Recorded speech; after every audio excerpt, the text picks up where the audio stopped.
Hello everyone and welcome back to Habib's English Academy. In our today's class we are going to learn something about lesson plan.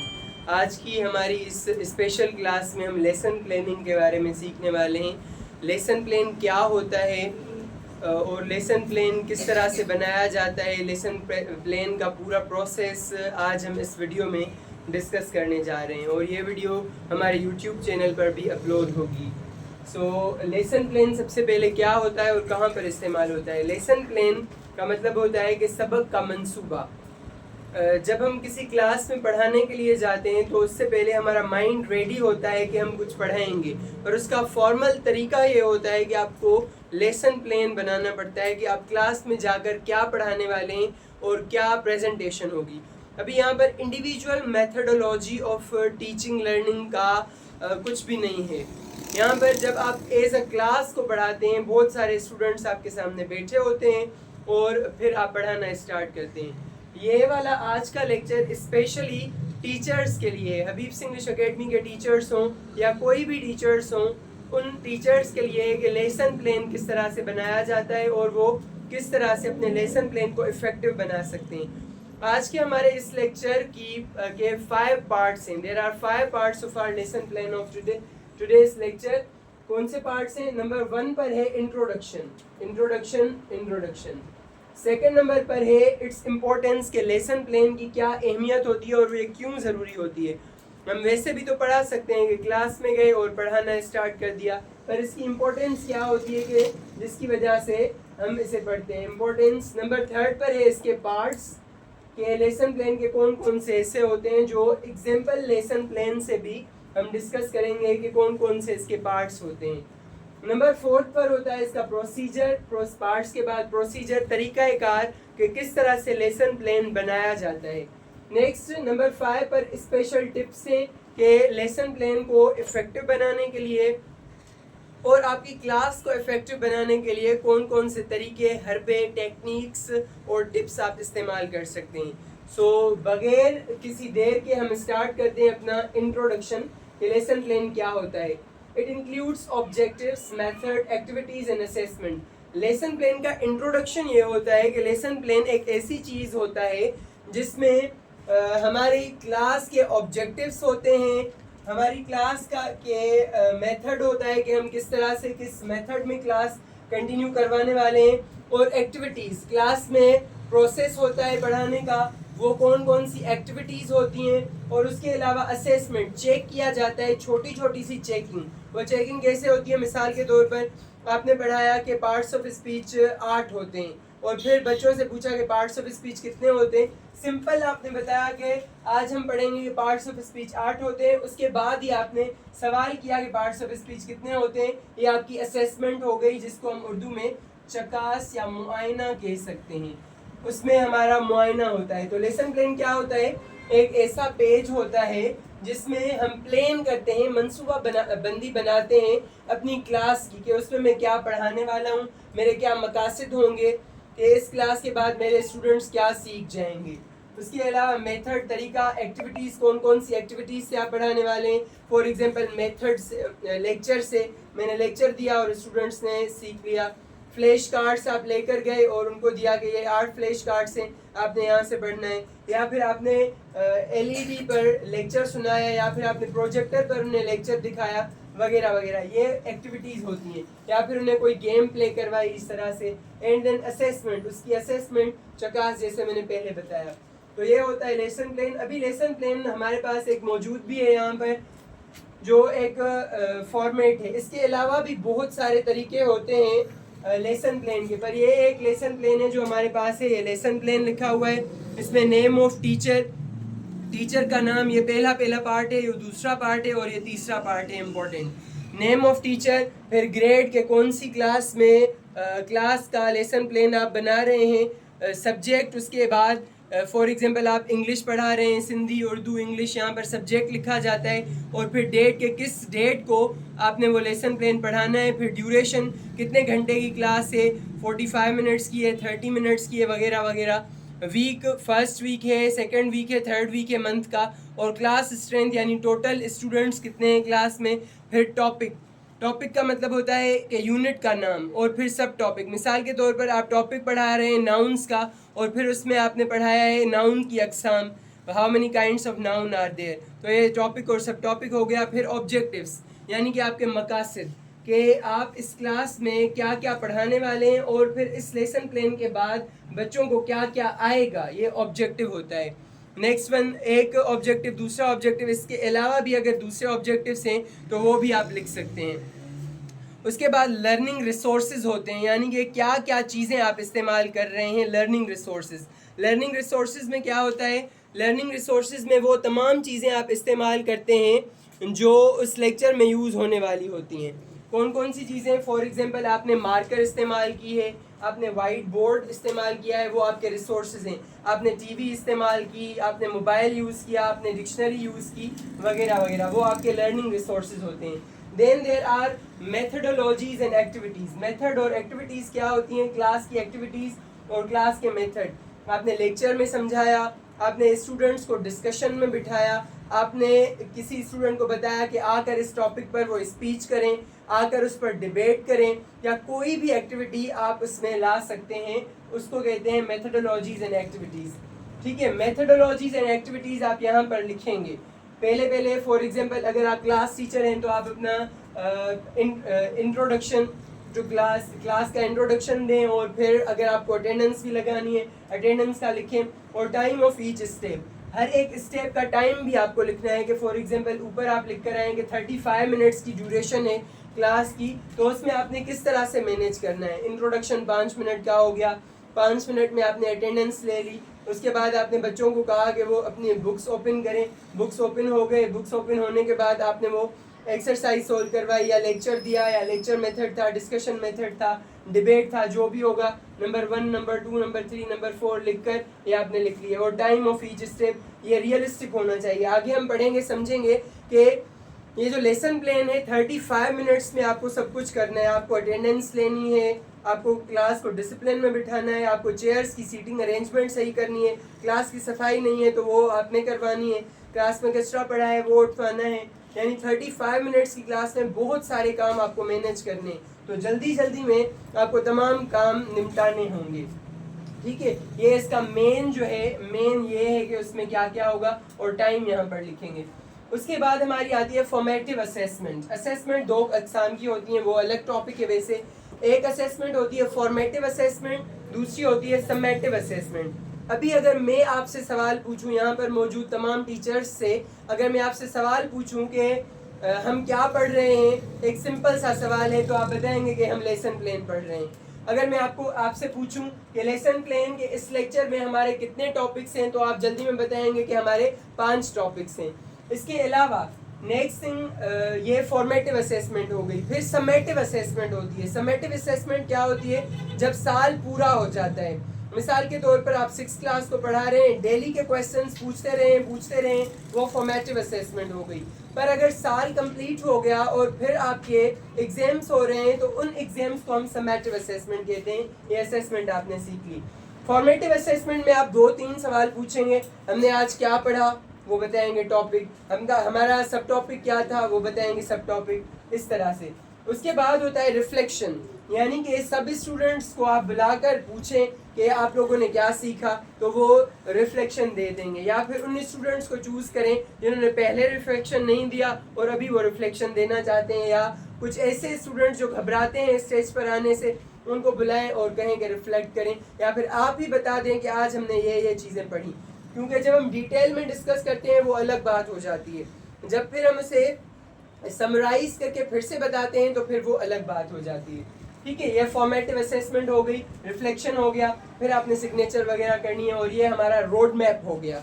जो lesson plan होता है वो हमारा road map होता है कि हमें किस तरह से चलना है। अगर हमारे पास रोड मैप नहीं हो, नक्शा नहीं हो दिमाग में कि हमें कहाँ जाना है, तो फिर घूमते रहें, कहीं पर भी हम नहीं पहुँच सकते।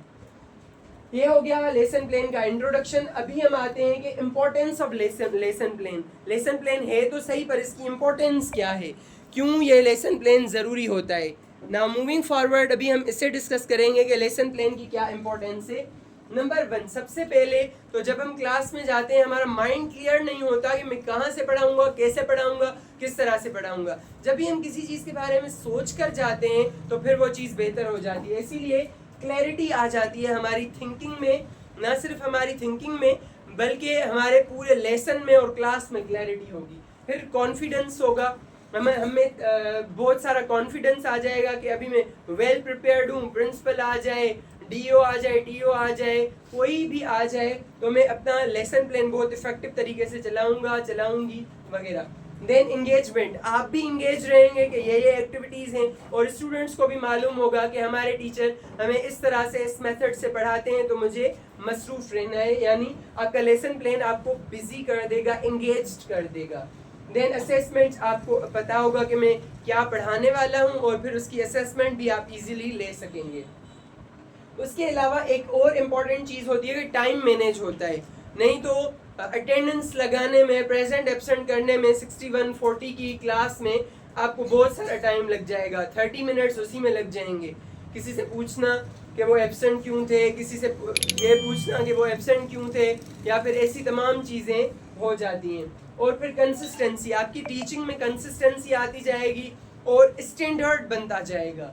लास्ट वन इज, जब आप एक अच्छा लेसन प्लान बनाकर क्लास में प्रेजेंटेशन देंगे, पढ़ाएंगे, टीचिंग करेंगे, लेक्चर देंगे तो बहुत अच्छे तरीके से स्टैंडर्ड बन जाएगा आपकी टीचिंग का और स्टूडेंट्स का माइंड क्लियर होगा कि भाई हमें मयारी तालीम दी जा रही है।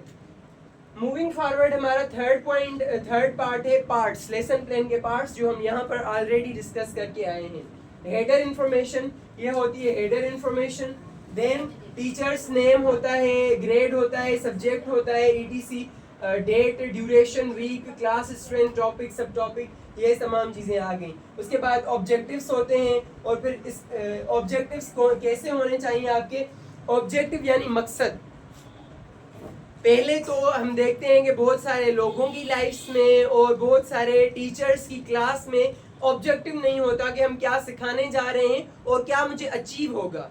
बस पढ़ाते हैं, पढ़ा कर चले जाते हैं, उन्होंने सीखा नहीं सीखा ये सोचते ही नहीं है टीचर्स। यहाँ पर ही बात आती है इम्पोर्टेंट कि इसका ऑब्जेक्टिव्स कैसे होने चाहिए। आपका सबसे पहले तो ऑब्जेक्टिव होना चाहिए कि मेरे स्टूडेंट्स इस क्लास के बाद कुछ सीख पाएंगे, कुछ बता पाएंगे। नाउन्स की अक़साम उन्हें याद हो जाएंगी फॉर एग्जांपल, या समझ आ जाएंगी। फिर उसके बाद वो जो ऑब्जेक्टिव्स होने चाहिए वो होने चाहिए स्मार्ट। जैसे हर चीज़ हमें स्मार्ट अच्छी लगती है, बंदा खुद को भी स्मार्ट अच्छा लगता है, वैसे जो हमारा लेसन प्लान है वो भी स्मार्ट होना चाहिए। कैसे स्मार्ट होना चाहिए? सबसे पहले स्पेसिफिक होना चाहिए, मखसूस। ऐसे नहीं हो कि आप नाउन पढ़ा रहे हैं और एक स्टोरी सुनाई, पूरी एक स्टोरी सुना दी आपने जिसमें नाउन्स यूज हो रहे थे और नाउन्स के बारे में कुछ बताया ही नहीं। स्पेसिफिक, टाइम कम हो और स्पेसिफिक हो, यानी बिल्कुल मखसूस इसी जगह पर। दूसरा मेजरेबल, उसको आप मेजर कर सकें कि हाँ भाई मैंने ये सक्सेस अचीव की है। Specific, measurable, and A for achievable. आपका वो जो लेसन प्लान है वो अचीवेबल होना चाहिए। ऐसा नहीं हो कि आप बताएं कि ये मेरी आज की क्लास से 35 मिनट्स में मैं रेन एंड मार्टिन क्लियर करवा दूंगा। इट इज़ इम्पॉसिबल, है ही नहीं, हो ही नहीं सकता अचीव। एंड देन रियलिस्टिक, वो चीज़ रियलिस्टिक होनी चाहिए। ये रियलिस्टिक यानी कि सच में आप उसे कंप्लीट कर पाएँ। And then T for time bound, आपकी टाइम पर होनी चाहिए। 35 मिनट्स की क्लास में आप क्या क्या कर सकते हैं वो सारा आपने अच्छे तरीके से प्लान करना है। अभी आते हैं हमारे फोर्थ पोर्शन पर इस लेक्चर के, जो है कि प्रोसीजर, किस तरह से आप लेसन प्लान बनाएंगे। प्रोसीजर होता है टीचर्स एक्सप्लेनेशन। आप किसी भी तरह से अपना प्रोसीजर कर सकते हैं कि सबसे पहले टीचर एक्सप्लेन करेगा, उस टॉपिक को समझाएगा, उसका लेक्चर देगा या डिस्कशन, कोई सा भी तरीका हो सकता है। और फिर स्टूडेंट्स प्रोडक्शन, पहले टीचर समझाएगा फिर स्टूडेंट्स समझाएंगे, स्टूडेंट्स प्रोडक्शन। फिर स्टूडेंट्स प्रोडक्शन में ये चीज़ भी आ जाती है कि स्टूडेंट्स उस चीज़ को खुद प्रोड्यूस करेंगे। मिसाल के तौर पर आपने नाउन की डेफिनेशन समझाई, नाउन के बारे में समझाया कि नाउन क्या होता है, आपने ये समझाया कि नाउन की कितनी अक़साम होती हैं। उसके बाद आप स्टूडेंट्स से प्रोड्यूस करवाएं, स्टूडेंट्स से बनवाएं। क्या बनवाएं? आप उन्हें कहें कि 5 ऐसे जुमले लिखकर दिखाएं जिसमें नाउन हो और नाउन को अंडरलाइन करें। आपने एक्सप्लेनेशन दी, स्टूडेंट्स ने समझा, फिर स्टूडेंट्स क्या करेंगे, प्रोडक्शन देंगे। जैसे कंप्यूटर का सिस्टम होता है कि पहले हम उसे कोई इंस्ट्रक्शन देते हैं, मोबाइल भी एक कंप्यूटर ही होता है। आपने कोई instruction the, for example open करने की, जैसे ही आपने क्लिक किया, आपने एक्सप्लेन किया, आपने कोई चीज़ दी, तो उसके बाद उसका आंसर आया, यानी कि स्टूडेंट से प्रोडक्शन दी और मोबाइल ओपन हो गई। ये होती है स्टूडेंट्स की प्रोडक्शन। अभी हम आते हैं सबसे इंटरेस्टिंग और मसालेदार चीज़ पर, जो है टिप्स। क्या क्या टिप्स हैं लेसन प्लान की कि आपका लेसन प्लान किस तरह से बहुत अच्छा इफेक्टिव हो सकता है। आई ऑल्सो प्रेफर, मैं ये प्रेफर करता हूँ कि आपके लेसन प्लान में जितनी ज़्यादा एक्टिविटीज़ होंगी, जितना ज़्यादा इंटरेस्ट होगा आपका पर्सनल, उतना ही स्टूडेंट्स भी इंटरेस्ट लेंगे। तो आप लोगों को खुद पहले, आप टीचर्स को खुद पहले इंटरेस्ट लेना चाहिए। टिप्स क्या है, समराइज की पॉइंट्स। जब आपका लेसन प्लान कवर हो गया, क्लास खत्म हो गई, तो उन तमाम पॉइंट्स को आप समराइज करें कि आज की क्लास में हमने ये पढ़ा। मैं भी अपनी इस लेक्चर का लास्ट में समराइज करूंगा। Prepare formative assessment questions. आपने कोई सवाल तैयार करने हैं जो छोटे छोटे से सवाल हों। आज की क्लास किस बारे में थी, ये सवाल हो सकता है, हज़ारों सवाल हो सकते हैं। आज की क्लास किस बारे में थी, ये आप पूछ सकते हैं। उसके अलावा आप पूछ सकते हैं कि नाउन्स में हमने क्या पढ़ा, प्रोनाउंस क्या होते हैं, इसके बाद क्या होगा, इससे पहले क्या था, वगैरह वगैरह। ये छोटे छोटे सवालात स्टूडेंट्स को बहुत इफेक्टिवली काम देते हैं। Then the next one is reflect. जो आपने पढ़ाया है उस पर रिफ्लेक्ट करें भी और करवाएं भी। नो स्टूडेंट्स, अपने स्टूडेंट्स को पहचानें कि उनकी लेवल क्या है। अब 6th क्लास के स्टूडेंट्स अगर IBA में पढ़ाएं तो उनकी लेवल डिफरेंट होगी, अगर किसी गवर्नमेंट स्कूल में पढ़ाएं तो उनकी लेवल डिफरेंट हो सकती है। तो अपने स्टूडेंट्स को आपने पहचानना है कि किस तरह से वो सीख रहे हैं। Define clear objectives. Most important thing के स्टूडेंट्स को बता दें कि भाई आज की इस क्लास के बाद आप लोगों को ये चीज़ आनी चाहिए। जब स्टूडेंट्स को ये पता होगा कि मुझे ये चीज़ आनी चाहिए तो वो ध्यान से सुनेंगे। और फिर सिर्फ बताना नहीं है बल्कि लास्ट में चेक भी करना है कि आप खड़े हो जाएं और आप बताएं कि ये चीज़ क्या होती है। और फिर स्टूडेंट्स को पता होगा कि कल सर ने ऐसे किया था कि मुझसे पूछा था, आज सर किसी से भी पूछ सकते हैं। तो सब स्टूडेंट्स ज़्यादा ध्यान भी देंगे, डिसिप्लिन भी मेंटेन रहेगा आपकी क्लास में। Clear objectives and then plan engaging activities. कुछ बहुत अच्छी अच्छी सी एक्टिविटीज़ प्लान करें। मिसाल के तौर पर एक सिंपल गेम आती है, अगर आपने इस MR सिखाना है तो उसमें आप गेम प्ले करवा सकते हैं। इसमें सब्जेक्ट लिखें और यहाँ पर इज और आर लिखें। यहाँ पर स्टूडेंट को खड़ा करें, इस रूफ पर खड़ा कर सकते हैं। यहाँ पर स्टूडेंट हो वो इस पर खड़ा हो, फॉर एग्जांपल ही पर खड़ा है वो, और फिर उसे कहें कि ही इज। यहाँ पर इज लिखा हुआ है, यहाँ पर आर लिखा हुआ है, तो वो जंप करेगा इज में, जो जल्दी जल्दी में करता जाएगा। फिर आप कहेंगे दे, यहाँ पर आपने लिखा है दे, उस बॉक्स में, पूरे बॉक्स में दे लिखा है, और वो जंप करेगा दे में। फिर यहाँ पर लिखा होगा एम और यहाँ पर लिखा होगा आर। दे के साथ क्या लगता है, आर। आपने इज एम आर समझाया था, ही से इज में उसने जंप लगाया और दे से आर में जंप लगाया। इस तरह से बहुत ज़्यादा स्टूडेंट्स आपसे प्यार भी करेंगे टीचर्स से, और वो पढ़ाई पर ध्यान भी देंगे और उनका इंटरेस्ट भी लगेगा। और पढ़ाई उन्हें बोर्डम नहीं लगेगी, बल्कि उन्हें लगेगा कि ये तो बहुत अच्छी चीज़ है और हम गेम खेलने जाते हैं। पढ़ाई की पढ़ाई और गेम का गेम। ठीक है, इस तरह से एक्टिविटीज़ आपने करवानी है। Use multiple resources. बहुत सारे रिसोर्सेज यूज़ करें। Colours, markers, charts, white board, markers of different colours, pages, जो चीज़ें आप इस्तेमाल कर सकते हैं और आपके उस लेसन में यूज़ हो सकती हैं वो आप यूज़ करें। Then anticipate problems. अगर आप सोच सकते हैं कि कौन कौन से मसाइल आ सकते हैं आपके लेक्चर के दौरान, क्लास के दौरान, उनको पहले से ही हल कर लें। Keep it simple. अपने लेसन प्लान को जितना सिंपल रख सकती हैं उतना सिंपल रखें।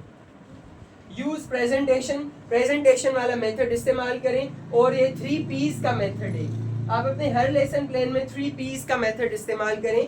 सबसे पहले आप प्रेजेंटेशन देंगे, आप समझाएंगे, उसके बाद प्रैक्टिस होगी, उस पर प्रैक्टिस करवाएंगे आप, और फिर प्रोडक्शन। फिर स्टूडेंट्स को कहें कि अभी आप प्रोड्यूस करके दिखाएं। तो ये था आज का हमारा स्पेशल लेक्चर लेसन प्लान का, जिसमें हमने 5 इंपॉर्टेंट चीज़ें पढ़ी। सबसे पहले हमने पढ़ा इसका इंट्रोडक्शन, फिर उसकी इंपॉर्टेंस, फिर उसके पार्ट्स, प्रोसीजर और tips. I hope you like this lecture. Please like, comment, share and subscribe. Thank you so much.